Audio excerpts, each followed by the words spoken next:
Hello दोस्तों, स्वागत है मेरे इस यूट्यूब चैनल पर। दोस्तों, आज की इस वीडियो में हम यूपी पॉलिटेक्निक एंट्रेंस एग्ज़ाम से रिलेटेड बहुत ही महत्वपूर्ण क्वेश्चनों के संग्रह को लेकर के आए हैं। तो हमारा जो ये क्वेश्चन का संग्रह है, 1000 क्वेश्चनों का जो संग्रह है, आज हम इसके मॉडल प्रैक्टिस सेट 4 के पार्ट 2 के बारे में बात कर रहे हैं। हम मॉडल प्रैक्टिस सेट पार्ट 2 के बारे में बात कर रहे हैं इस वीडियो में। और हमारा मॉडल प्रैक्टिस सेट 4 है और 3 तक हमने इसके पहले करा दिया है। आप जाकर के चैनल की प्लेलिस्ट में देख सकते हैं। तो दोस्तों, आपको ये बताते चलें, यदि आपने इन 1000 क्वेश्चन के संग्रह को, यानी कि 10 मॉडल प्रैक्टिस सेट को जो हम करा रहे हैं, यदि आपने कर लिया तो ये आप मान के चलिए एग्ज़ाम में इनसे ही क्वेश्चन आपको, बहुत ही क्वेश्चन इसे मिलने वाले हैं, इसी टाइप के ही क्वेश्चन आपसे मिलने वाले हैं। तो दोस्तों, यदि ये वीडियो आपको अच्छी लगती है तो वीडियो को लाइक कीजिए और चैनल को कीजिए सब्सक्राइब। तो बढ़ते हैं क्वेश्चन के तरफ। देखिए क्या है कि क्वेश्चन नंबर 25 क्या दिया गया है कि एक उत्तल लेंस जो स्क्रीन पर वास्तविक प्रतिबिंब बनाता है उसका आवर्धन 1.8 है। जो यहाँ पे जो उत्तल लेंस है और क्या करता है, स्क्रीन पर पर्दे पर वास्तविक प्रतिबिंब बनाता है। और आवर्धन क्या दिया गया है, एम की वैल्यू क्या दी गई है, 1.8 दिया गया है। अब देखिए क्या है, जब स्क्रीन को लेंस की ओर 5 सेंटीमीटर खिसकाया गया तथा प्रतिबिंब पुनः फोकस किया गया तो आवर्धन 0.2 हो गया। लेंस की फोकस दूरी होनी चाहिए 28 सेंटीमीटर होनी चाहिए, 15 सेंटीमीटर होनी चाहिए, 12.5 सेंटीमीटर या फिर 25 सेंटीमीटर। दोस्तों देखिए यहाँ पे क्या दिया गया है कि एक लेंस उत्तल लेंस है और जो प्रतिबिंब बना रहा है, वास्तविक बना रहा है, और जो उसका आवर्धन है 1.8 है। और जब स्क्रीन को लेंस की ओर 5 सेंटीमीटर, जब हम, जो हमारी स्क्रीन, जो हमारा पर्दा है, लेंस की ओर, मान लीजिए लेंस है और ये हमारी स्क्रीन है, जब इसको हम यहाँ से यहाँ लेकर के आए 5 सेंटीमीटर, तो क्या हो गया, प्रतिबिंब पुनः फोकस किया गया तो आवर्धन जो आया 2 आया। तो लेंस की फोकस दूरी होनी चाहिए। तो हमको ये चीज़ याद करना, फोकस दूरी याद करना है। देखिए किस प्रकार से इस क्वेश्चन को सॉल्व करेंगे हम। तो यहाँ पे देखते हैं, सूत्र हमारा होता है उत्तल लेंस के लिए 1/f बराबर 1/v माइनस 1/u, या फिर 1/v माइनस 1/u बराबर 1/f से। ये लेंस का सूत्र है। और दर्पण का सूत्र क्या होता है, बीच में प्लस आ जाता है। यहाँ पे क्या होता है, बीच में प्लस आ जाता है। तो अब देखिए यहाँ पे क्या दिया गया है, 1/v माइनस, अब देखिए हमने क्या किया, यहाँ पे v से भाग दे दिया है। तो यहाँ पे v से जब भाग देंगे या फिर गुणा कराएंगे तो क्या हो जाएगा, दोनों तरफ v से, तो v से v कटेगा तो वहाँ पे 1 आएगा, यहाँ पे v/u हो जाएगा और ये क्या हो जाएगा, v/f। अब देखिए 1 माइनस v/f बराबर 1.8 दिया गया है।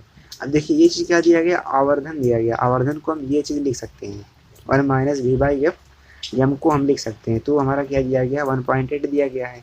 तो अब देखिए 1 माइनस v माइनस 5/f बराबर 2 हो गया। तो अब देखिए ये कहाँ से हुआ है हमारा, v माइनस 5 कहाँ से हो गया। देखिए अब यहाँ से क्या हो गया है, हमारा क्या बन रहा था, 5 आवर्धन बन रहा था। हमने यहाँ पे क्या किया, 5 को यहाँ पे लिख दिया और क्या किया, यहाँ पे f से यहाँ पे भाग दे दिया, केवल यहाँ पे 5 को घटा दिया यहाँ पे बस, और सारी चीज़ें वैसे ही है। और यहाँ पे क्या है, 1.8 को 2 में चेंज कर दिया है। तो अब देखिए यहाँ पे क्या हो गया, हल करने पर f का वैल्यू, जब इसको हम हल करेंगे तो क्या हो जाएगा, f का जो मान आएगा 25 आ जाएगा। तो दोस्तों आशा करते हैं ये वाला क्वेश्चन का आंसर आपको समझ में आया होगा। और बाकी बढ़ते हैं अपने अगले क्वेश्चन की ओर, क्वेश्चन नंबर 26 की ओर। तो 26 देखिए क्या है, और हाँ हमने इसका पार्ट 1 करा दिया है, इसीलिए हम इसका क्वेश्चन नंबर 26 देख रहे हैं। देखिए एलपीजी का मुख्य घटक है मीथेन है, एथेन, ब्यूटेन तथा आइसो ब्यूटेन या फिर प्रोपेन है। जो हमारा एलपीजी हमारी गैस होती है, लिक्विड पेट्रोलियम गैस। तो देखिए यहाँ से क्या होता है, एलपीजी, एलपीजी का कभी कभी क्या होता है, फुल फॉर्म पूछता है। तो इसका फुल फॉर्म क्या है, लिक्विड पेट्रोलियम गैस। तो इसका फुल फॉर्म यही होता है। तो आप इसको भी याद करेंगे। और बाकी इसके मुख्य घटक देखते हैं क्या है। क्वेश्चन नंबर 26 का जो राइट आंसर होगा क्या हो जाएगा, देखिए एलपीजी के मुख्य घटक जो होते हैं ब्यूटेन तथा आइसोब्यूटेन होते हैं। क्या होते हैं, ब्यूटेन तथा आइसोब्यूटेन जो होते हैं इसके एलपीजी के मुख्य घटक होते हैं। तो आशा करते हैं ये क्वेश्चन का आंसर आपको समझ में आया होगा। क्या होगा, ऑप्शन सी हो जाएगा, ब्यूटेन तथा आइसोब्यूटेन हो जाएगा। बढ़ते हैं क्वेश्चन नंबर 27 की ओर। क्या है कि वे पदार्थ जो उत्प्रेरक की शक्ति को बढ़ा देते हैं कहलाते हैं। अब कोई ऐसा पदार्थ है जो उत्प्रेरक की शक्ति को बढ़ा देता है तो उत्प्रेरक विष कहलाएगा, समांग उत्प्रेरक कहलाएगा, उत्प्रेरक वर्धक कहलाएगा, प्रेरित उत्प्रेरक कहलाएगा। जो देखिए उत्प्रेरक की शक्ति को बढ़ाने वाला क्या कहलाएगा, उत्प्रेरक वर्धक कहलाएगा।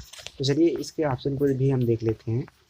देखिए, उत्प्रेरक की शक्ति को बढ़ाने वाला जो पदार्थ होता है उत्प्रेरक वर्धक था, उत्प्रेरक शक्ति को घटाने वाले पदार्थ को उत्प्रेरक विष कहते हैं। देखिए, यहाँ से क्वेश्चन इस प्रकार से भी पूछ सकता है कि उत्प्रेरक शक्ति को बढ़ाने वाले पदार्थ को क्या कहते हैं, तो ये पूछा ही गया है, तो उत्प्रेरक वर्धक हो गया।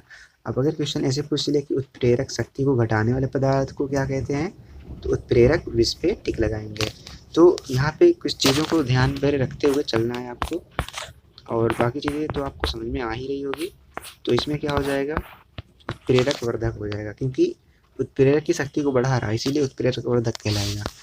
क्लोरीन किस विधि से बनाई जाती है, जो हमारी क्लोरीन गैस होती है वो किस विधि से बनाते हैं, डीकेन विधि से, ऑस्टवाल विधि से, या फिर हैबर विधि से, या फिर मार्क विधि से। तो देखो, हमारा जो क्लोरीन होता है डीकेन विधि से बनाते हैं। बाकी इसके जो आंसर को देखते हैं, चलिए 28 देखिए क्या है यहाँ पे, क्लोरीन डीकेन से बनाई जाती है या क्लोरीन बनाने की प्राचीन विधि है। देखिए यहाँ पे लिखा गया क्लोरीन डीकेन विधि से बनाई जाती है या क्लोरीन बनाने की प्राचीन विधि है। अच्छा, देखिए क्लोरीन बनता कैसा है, हम क्या लेते हैं 4HCl लेते हैं और O2 लेते हैं, यानी कि ऑक्सीजन लेते हैं, और इनकी जो क्रिया कराते हैं 400 से 500 डिग्री का तापमान होता है, और उत्प्रेरक हम यूज करते हैं CuCl2 उत्प्रेरक यूज करते हैं। जब इन चीज़ों की उपस्थिति में हम क्रिया कराते हैं HCl और O2 की, तो हमारा 2Cl2 क्लोरीन बनता है और H2 यानी कि जल बनता है। तो इस प्रकार से डीकेन विधि का देखिए ये हमारा यहाँ पे रिएक्शन दिया गया है, किस प्रकार से क्लोरीन बनता है, और बाकी क्लोरीन बनाने की डीकेन विधि है। तो देखिए दोस्तों, हम साथ साथ में क्या कराते चल रहे हैं, आपको एक्स्ट्रा भी क्वेश्चन बता रहे हैं।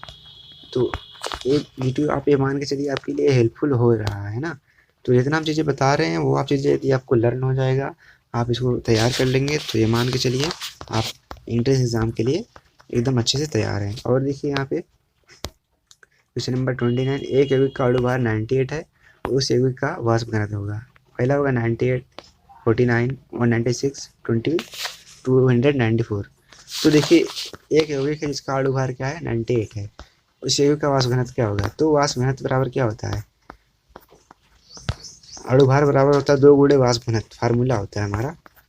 तो वाष्प घनत्व बराबर क्या हो जाएगा, अणुभार बटे वाष्प अणुभार बटे 2 हो जाएगा। देखिए हमारा फार्मूला होता है यहाँ पे कि अणुभार बराबर 2 गुणे वाष्प घनत्व। अणुभार हमारा 98 दिया गया है, वाष्प घनत्व ज्ञात करना है, तो वाष्प घनत्व हम बटा करके भाग दे करके आएगा कितना 49।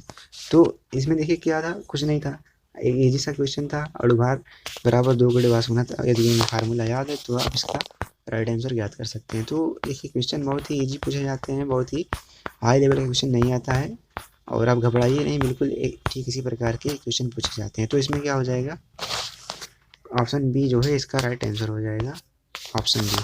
तो बढ़ते हैं अपने अगले क्वेश्चन की ओर। आइंस्टीन का द्रव्यमान ऊर्जा समीकरण है। अब देखिए ये देखिए कितना इजी क्वेश्चन पूछ लिया है। यदि आप थ्योरी पढ़ेंगे तो आपको पता होगा कि आइंस्टीन का द्रव्यमान ऊर्जा समीकरण है E बराबर mc², E बराबर hc/λ, E बराबर हाफ mv², E बराबर mgh। तो आइंस्टीन जो हमारे वैज्ञानिक थे, उन्होंने क्या द्रव्यमान ऊर्जा समीकरण क्या दिया गया था, उन्होंने क्या दिया था, E बराबर mc² दिया था। तो ऑप्शन ए इसका सही हो जाएगा। और बाकी इसके आंसर को हम देख भी लेते हैं एक बार कि किस प्रकार से समझाया गया है। तो देखिए यहाँ पे 30 आइंस्टीन द्रव्यमान ऊर्जा समीकरण क्या है, E बराबर mc², जहाँ E क्या है ऊर्जा है, m द्रव्यमान है, c प्रकाश का वेग है। तो इस प्रकार से आप समझ सकते हैं। और आपसे ऐसे भी पूछ सकता है कि E बराबर mc² किसका समीकरण है, आइंस्टीन का, न्यूटन का, या फिर किसी और वैज्ञानिक का। तो ऐसे करके भी ऑप्शन में पूछ सकता है। तो आप इनको ऐसा तैयार करिए कि आप भूलिए ही नहीं, इसको किसी भी टाइप से पूछ ले आपसे, आपको आंसर उसका पता हो। तो इस प्रकार से आप क्वेश्चनों को तैयार करेंगे। बाकी देखते हैं 31 वाला क्या दिया गया है कि एक कार्बनिक यौगिक, यहाँ पे देखिए एक कार्बनिक यौगिक का प्रतिशत संगठन निम्न प्रकार है। C जो है 92.4 और हाइड्रोजन जो है 7.6% है, उसका मूल अनुपाती सूत्र होगा। तो मूल अनुपाती सूत्र वाला क्वेश्चन आया है, देखिए किस प्रकार से, जो कि केमिस्ट्री से संबंधित है। तो दिखाते हैं आपको यहाँ पे 31। देखिए यहाँ पे जो कार्बन का अनुपात दिया गया था और हाइड्रोजन का जो परसेंटेज दिया गया था, उसको हमने यहाँ पे लिख लिया 31। तो अब देखिए यहाँ पे जो परसेंट तत्व था हमारा कार्बन था और हाइड्रोजन था, और मात्रा दी गई थी 92.4% और 7.6%। और परमाणु भार क्या था, कार्बन का होता है 12, हाइड्रोजन का 1 होता है। बताइए आपको। अब परमाणुओं की संख्या देखिए निकालेंगे हम यहाँ पे, तो जो मात्रा दी गई है उसको परमाणु भार से भाग देंगे तो हमें परमाणु की संख्या मिल जाएगी 7.7। अब 7.6 को 1 से भाग देंगे तो 7.6 आएगा परमाणु की संख्या। अब देखो सरल अनुपात क्या होगा, 7.7। देखिए अब इसमें इन दोनों में छोटा कौन सा है, 7.6 छोटा है, तो सभी को क्या करेंगे 7.7 को 7.6 से भाग देंगे तो आएगा 1.01। 7.6 को 7.6 से भाग देंगे तो 1 आएगा। तो देखो सरल अनुपात जो निकल गया है कार्बन और हाइड्रोजन का, वो लगभग निकल के आया क्या, 1:1। तो मूल अनुपात सूत्र क्या हो जाएगा, 3 गुणा करा देंगे, 1 का इससे गुणा कराएंगे, एच का इससे कराएंगे तो हो जाएगा CH। तो मूल अनुपात सूत्र क्या आ गया, CH आएगा। तो इस देखिए मूल अनुपात सूत्र का कोई भी क्वेश्चन आएगा तो ऐसे ही करना है आपको जिससे इसमें दिया गया है। तो एक क्वेश्चन आप तैयार कीजिए, एक क्वेश्चन उसी टाइप के हर एक क्वेश्चन को कर सकते हैं। तो इस क्वेश्चन में क्या दिया रहेगा, परसेंटेज मात्रा दी रहेगी और आपको उसका तत्व का कार्बन या फिर हाइड्रोजन जो भी तत्व दिया रहेगा या फिर मान लो ऑक्सीजन दिया रहेगा तो उसका क्या करेंगे, परमाणु भार आपको ज्ञात होना चाहिए। परमाणु की संख्या निकाल लेंगे, मात्रा को परमाणु भार से भाग दे करके, फिर इसके बाद सरल अनुपात निकाल लेंगे। सरल अनुपात कैसे निकलेगा, जो सबसे छोटी संख्या होगी उसको प्रत्येक में भाग देंगे। जैसे सबसे छोटी संख्या यहाँ पे 7.6 थी, 7.7 को हमने भाग दिया, ये निकल के आया सरल अनुपात। यहाँ पे 1 निकल के आया। तो अब देखिए जो हमारा सरल अनुपात निकल के आया है उसको क्या करना है, कार्बन हाइड्रोजन जो हमारा तत्व दिया रहेगा उसके बराबर करना है, 3 गुणा करा देना है तो आ जाएगा CH आ जाएगा। तो इस प्रकार से मूल अनुपातिक सूत्र यदि क्वेश्चन में कह रहा है निकालने के लिए तो इस प्रकार से आप निकालेंगे। एक क्वेश्चन को तैयार कीजिए और इसी टाइप के हर एक क्वेश्चन आप कर सकते हैं। तो देखिए इसका जो राइट आंसर हो जाएगा ऑप्शन बी हो जाएगा। और बाकी बढ़ते हैं अपने अगले क्वेश्चन की ओर, 32 की ओर। क्या दिया गया है, समान द्रव्यमान वाले दो तत्वों x तथा y के परमाणु क्रमांक 20 व 22 है। यदि तत्व x के नाभिक में 22 न्यूट्रॉन है तो तत्व y के नाभिक में न्यूट्रॉनों की संख्या होगी। देखिए यहाँ पे क्या लिखा गया है कि समान द्रव्यमान वाले हैं जिनका द्रव्यमान क्या है, ऐसे तत्व एक्स वाई वाले तत्व ऐसे हैं जिनका द्रव्यमान क्या है, आपस में समान है, जबकि परमाणु क्रमांक क्या है, भिन्न भिन्न है। तो एक्स के नाभिक में 22 न्यूट्रॉन है तो वाई के नाभिक में न्यूट्रॉनों की संख्या पूछ रहा है। तो देखिए इस टाइप के क्वेश्चन को आप किस प्रकार से सॉल्व करेंगे। तो दोस्तों देखिए हमने जो इसमें लिया है मॉडरेट लेवल और इजी लेवल दोनों टाइप के क्वेश्चनों के लिया है, क्योंकि यदि आप इजी लेवल को तैयार करते जाएंगे तो मॉडरेट लेवल वाला क्वेश्चन आपसे नहीं हो पाएगा। इसीलिए हम क्या कर रहे हैं, दोनों टाइप के क्वेश्चनों को लेकर के आपको मॉडल प्रैक्टिस करा रहे हैं ताकि आपके लिए तैयारी एक बेहतर तरीके से हो पाए। चाहे आसान वाला क्वेश्चन आ जाए या फिर कठिन वाला आ जाए, दोनों आप करके आ जाएँ। तो देखिए 32 क्या होगा, तत्व x के लिए जो हमारा तत्व x था उसके लिए देखिए a बराबर Z+n, परमाणु क्रमांक Z, जहाँ पे Z क्या है, परमाणु क्रमांक है, तो क्या हो जाएगा, हमारा दिया गया 20 दिया गया है। अब देखिए न्यूट्रॉनों की संख्या क्या दी गई है, 22 दी गई है, तो इसलिए a बराबर Z+n, तो क्या आ जाएगा 42 आ जाएगा। तत्व y के लिए क्या करेंगे, a बराबर Z+n फार्मूला अप्लाई करेंगे। Z का वैल्यू क्या है 22 है, a का वैल्यू क्या है 42 है, तो n की संख्या आप याद कर लेंगे। तो अब देखिए यहाँ पे, अच्छा यहाँ पे देखो हम पहले क्या क्या निकाले। यहाँ पे एक बार फिर समझ लो कि तत्व x के लिए देखो जो हमारा तत्व x था उसके लिए पहले हमने a+Zn फार्मूला अप्लाई किया, जहाँ पे Z परमाणु क्रमांक था, n क्या था, संख्या थी। तो हमने क्या किया, देखो Z का मान तो हमारा 20 दिया गया था, न्यूट्रॉनों की संख्या जो दी गई थी 22 दी गई थी, तो हमने यहाँ से a का वैल्यू निकाल लिया। अब क्या किया, तत्व y के लिए भी ठीक इसी प्रकार से क्या किया, a का वैल्यू पता था तो हमने क्या किया, यहाँ से z का वैल्यू निकाल लिया। तो अब देखो जब z और a का वैल्यू निकल गया है तो चूंकि x और y की द्रव्यमान समान है, हमको पता ही है, तो हम क्या करेंगे, न्यूट्रॉनों की संख्या a-z कर देंगे। तो 42 में से 22 घटाएंगे तो 20 न्यूट्रॉन हमारे आ जाएंगे। तो इस प्रकार से इस क्वेश्चन को सॉल्व करना है इस कुछ छोटे छोटे फार्मूलों के आधार पर। तो क्वेश्चन बहुत हार्ड लेवल का नहीं होता है, ठीक इसी लेवल का होता है। देखिए इसमें क्या हो जाएगा, 22 हो जाएगा। और 33 वाला देखिए, हाइड्रोजन बम किस सिद्धांत पर आधारित है। हाइड्रोजन बम हमारा किस सिद्धांत पर आधारित है, नाभ के संलयन पर, नाभ के विखंडन पर, नाभ के विघटन पर या फिर तापीय अपघटन पर। तो हमारा जो हाइड्रोजन बम है वो किस पर आधारित है देखते हैं।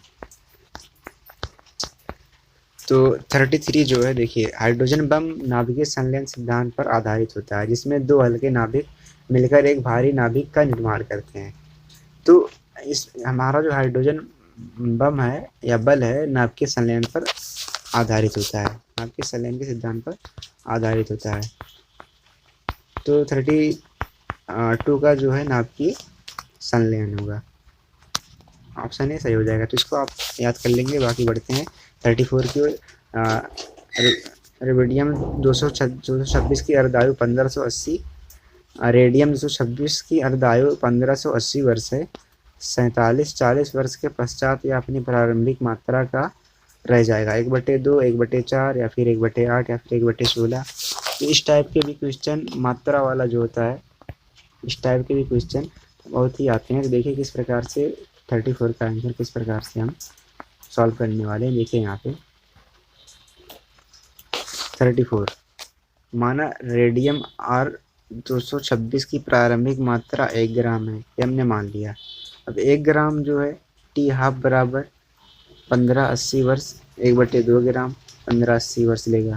अब देखो यहाँ पे क्या होगा, 1/4 ग्राम 1580, 1/8 ऐसे हो जाएगा। कुल समय क्या हो जाएगा, 1580 1580 1580 47-40 वर्ष हो जाएगा। अतः रेडियम 47-40 वर्ष पश्चात अपनी प्रारंभिक मात्रा का क्या हो जाएगा, 1/8 गुना हो जाएगा। तो यहाँ पे आप देखो, इसने माना है कि जो हमारा रेडियम है जिसका परमाणु जिससे जो रेडियम जो 226 है, प्रारंभिक मात्रा क्या है 1 ग्राम है।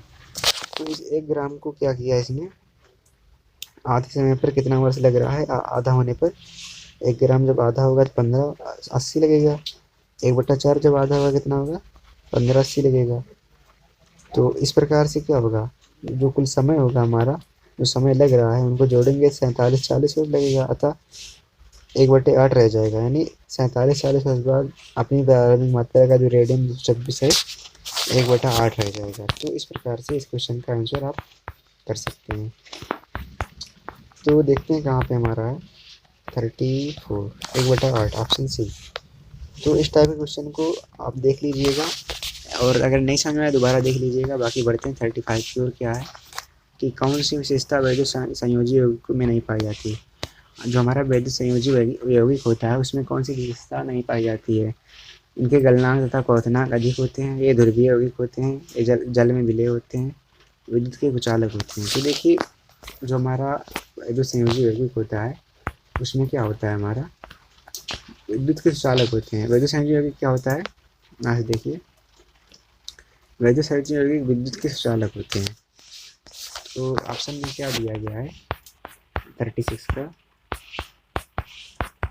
तो देखते हैं ऑप्शन में 35 है। तो कह रहा था कौन सी विशेषता वैद्युत संयोजी यौगिकों में नहीं पाई जाती है। तो ये क्या होते हैं, गलनांक तथा क्वथनांक अधिक होता है, ध्रुवीय होते हैं, जल में विलय भी होते हैं, विद्युत की कुचालक नहीं होते हैं। ये वाली जो है इनमें नहीं पाया जाता है ये विशेषता। अब यूरिया जो है NH2CO NH2 जो हमारा यूरिया का सूत्र होता है, नाइट्रोजन की प्रतिशत मात्रा इसमें कितनी है। यहाँ पर जो नाइट्रोजन इसमें है उसकी प्रतिशत मात्रा वाला क्वेश्चन पूछ लिया है। और यहाँ से क्वेश्चन ये भी पूछ सकता है कि यूरिया का सूत्र है, तो आप यूरिया के सूत्र को भी याद कर रखेंगे, कभी कभी पूछ लेता है। तो नाइट्रोजन की प्रतिशत मात्रा पूछ रहा है, तो इस टाइप के क्वेश्चन को देखो किस प्रकार से हम सॉल्व करेंगे। 36 की ओर बढ़ते हैं। यहाँ पे देखिए यूरिया का पहले हम क्या करेंगे, अणुभार निकालेंगे। तो देखो नाइट्रोजन का अणुभार 14 होता है और हाइड्रोजन का 1 होता है, तो हमने 1 लिखा और यहाँ पे 2 हाइड्रोजन था, 2 से गुणा करा दिया। कार्बन का 12 होता है तो 12 लिखा, यहाँ पे ऑक्सीजन का 16 होता है 16 लिखा, नाइट्रोजन 14 होता है तो हमने 14 लिख दिया, और हाइड्रोजन का 1 होता है और 2 था तो 2 से गुणा करा दिया। जब इनको सॉल्व किया तो आ गया कितना, 60 आ गया। तो नाइट्रोजन की मात्रा कितनी है इसमें, 2 नाइट्रोजन है तो 28 नाइट्रोजन की मात्रा है। अब प्रतिशत निकाल लेंगे, नाइट्रोजन का प्रतिशत मात्रा क्या हो जाएगा, नाइट्रोजन की मात्रा गुणे 100 यौगिक का अणुभार। तो 28 यहाँ पे क्या होगा, 28 नाइट्रोजन की मात्रा थी, 100 से हमने गुणा किया क्योंकि परसेंट में निकालना है, 60 से भाग दिया तो 46.67% आया। तो दोस्तों इस टाइप के क्वेश्चन को आप करिएगा, ऐसे ही क्वेश्चन आपके एग्जाम में पूछे जाने वाले हैं। और आप भरोसा करिए और पेशेंस रखिए और ऐसे क्वेश्चन को आप करिएगा, तो इसमें जो आगे हमारा ऑप्शन भी सही हो गया है।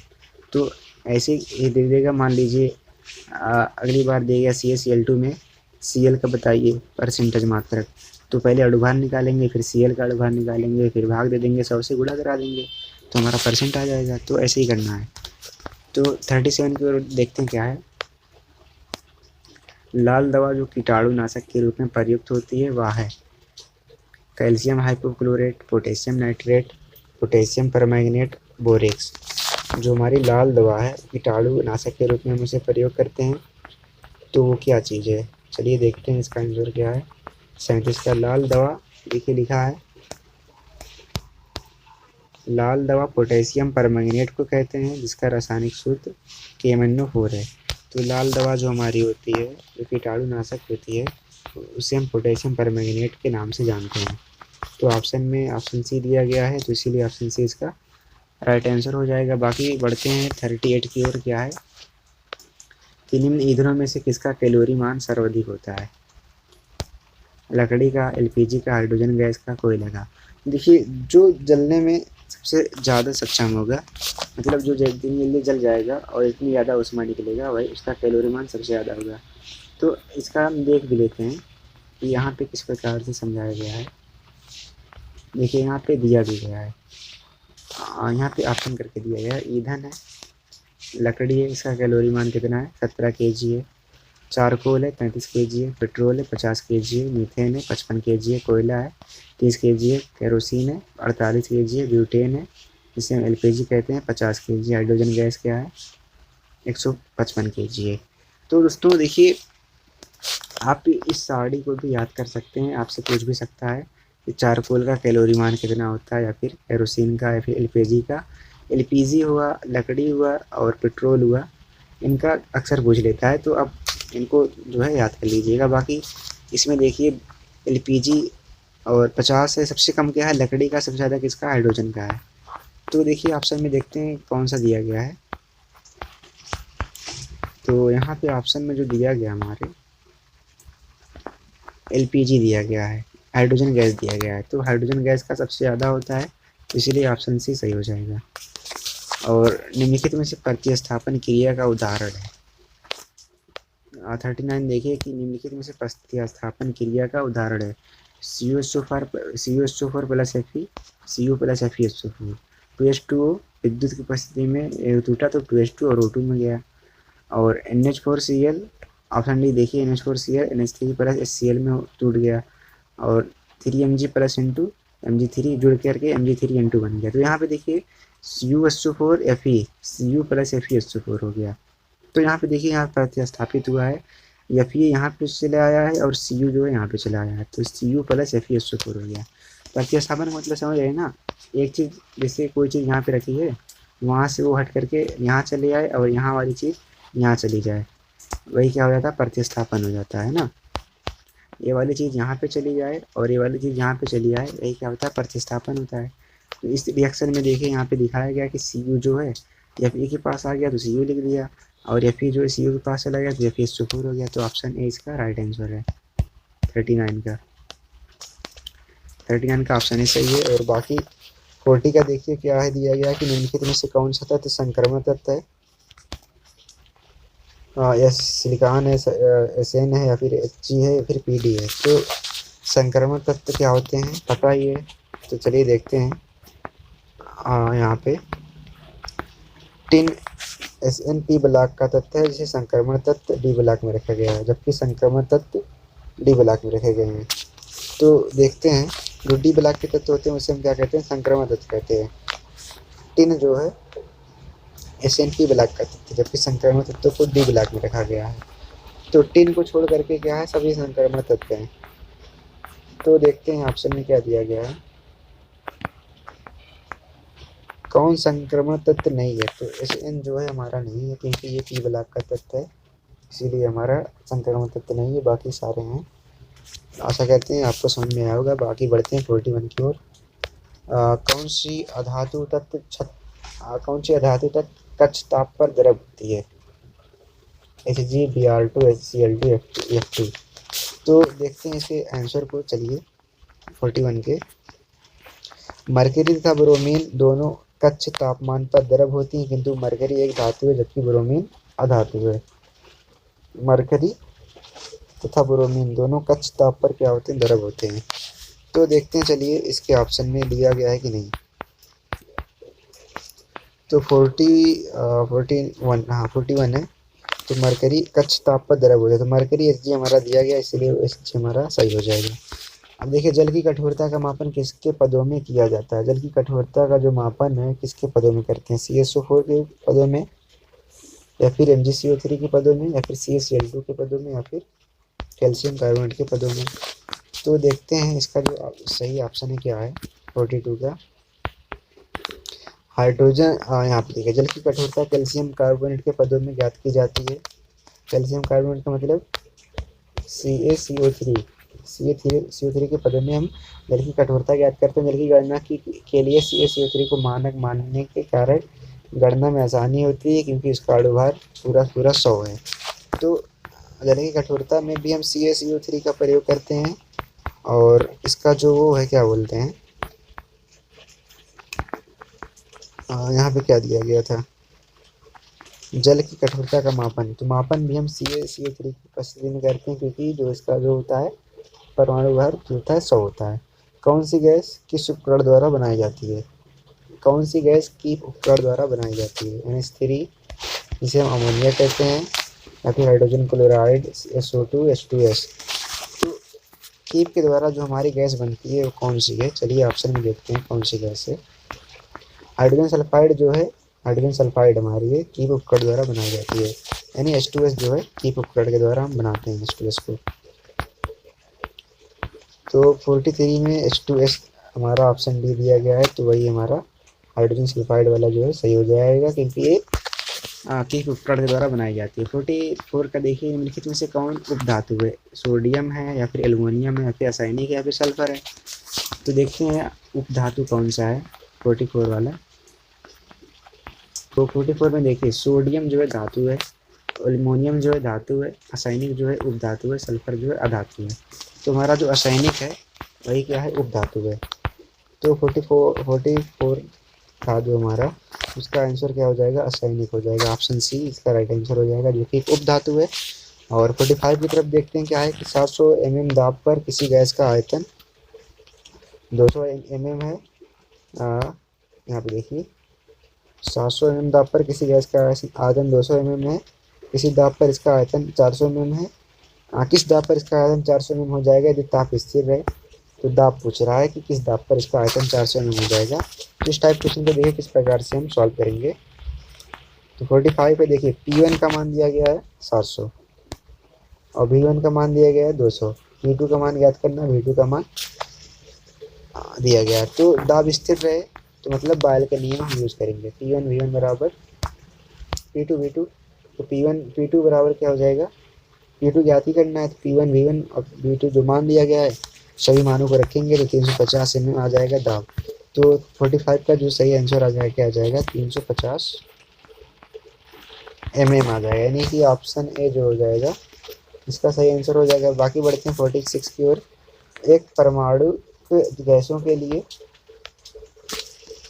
Cp/Cv का मान होता है, एक परमाणु गैसों के लिए Cp/Cv का मान होता है 1.4 होता है, फिर 2 होता है, फिर 1.6 होता है, फिर 1 होता है।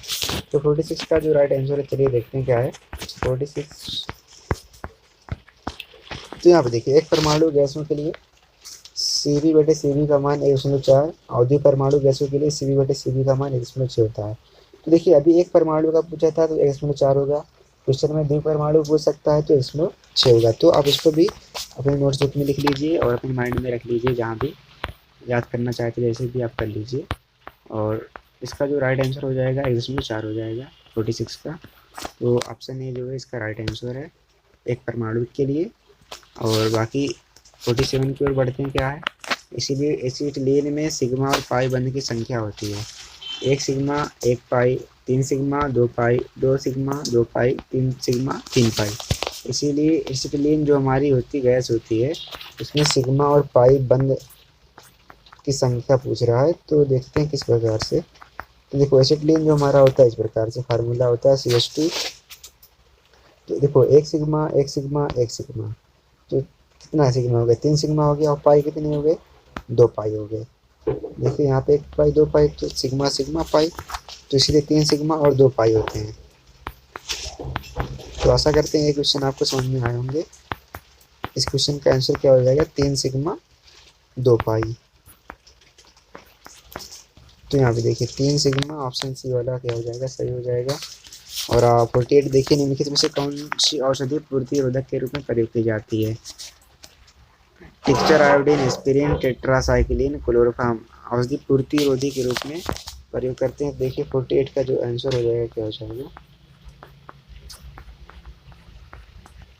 48। यहाँ पे टिंचर जो है आयोडीन का प्रयोग प्रतिरोधी एंटीसेप्टिक के तौर पर हम करते हैं टिक्चर का। तो टिक्चर का क्या करेंगे, टिक्चर है वो औषधि जिसे हम प्रतिरोधी के रूप में प्रयोग करते हैं। तो टिक्चर आयोडीन, इसका हम प्रयोग करते हैं। 49 है CH3 CH2 CHO का IUPAC नेम है। देखो 3 कार्बन की संख्या, तो मेथ एथ प्रोप, प्रोप हो गया, 3 कार्बन मतलब प्रोप हो गया। और हाइड्रोजन की संख्या कितनी है, 1 2 3। और यहाँ पे देखिए CHO है, तो प्रोपेनल हो जाएगा। यहाँ पे क्या हो जाएगा, CHO का मतलब अल होता है, यानी ये वाला हो जाएगा। बाकी हम दिखा देते हैं आंसर किस प्रकार से इसमें समझाया गया है। देखिए यहाँ पे देखिए अलग अलग लिखा गया है, CA, फिर 3 हाइड्रोजन को लिखा गया है, फिर CA, ये दिखाया गया है कि CHO, यानी कि CHO, C double bond O और डबल बॉन्ड H CH2। तो यहाँ पे देखो प्रोपेनॉल है, इसका क्या नाम हो जाएगा, प्रोपेनॉल। तो अब देखिए इसका जो राइट आंसर क्या हो जाएगा, प्रोपेनॉल हो जाएगा, जो कि ऑप्शन में दिया गया है।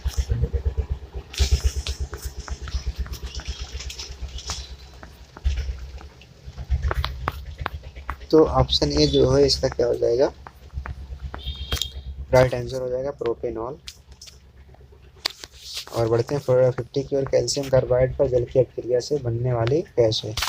जो हमारी कैल्शियम कार्बाइड होती है उस पर जल की जब हम क्रिया कराते हैं तो कौन सी गैस बनती है, इथिलीन बनती है, या फिर मेथेन बनती है, या फिर एसिटिलीन, या फिर एथेन। तो इसका आंसर को चलिए देखते हैं।